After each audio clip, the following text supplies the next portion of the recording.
Okay, so we want to find the linear correlation coefficient for the data shown in this table right here. All right, now, as we saw from the notes above, this is an extremely difficult calculation. We'd have to find a column for x squared, a column for y squared, a column for x times y. We'd have to add up all of those values, and then we'd have to do all of the different parts of the formula. So instead, what I want you to do for finding the linear correlation coefficient is to use Microsoft Excel.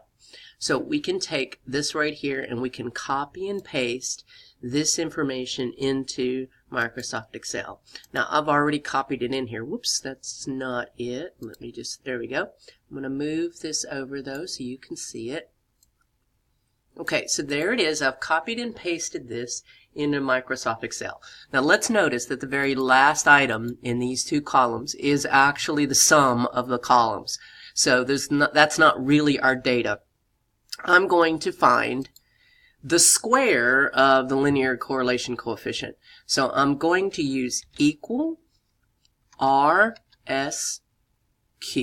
Okay, so R squared, and I'm going to hit a parenthesis. Now what we want to do is tell it what our data is. So let's notice the first column is column A, so I'm going to do A1, that's the 68, and I'm going to tell it that my data goes all the way down to A12. Now I don't want to include the 13 one because that's the total, it's not the data. So A12. And then I put a comma, and now I need to tell it my second variable is in the B column, so we'll have B1 colon all the way down to B12.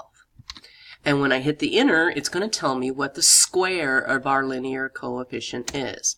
Alright, so that's the square. Now all I need to do is take the square root of 0.754057, and I get that R is 0.868365.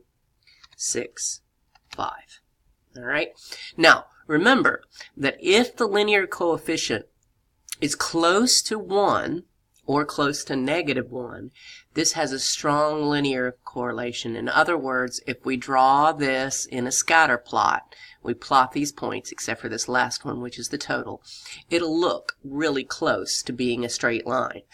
So it's got a very strong linear correlation when it's at 0.868.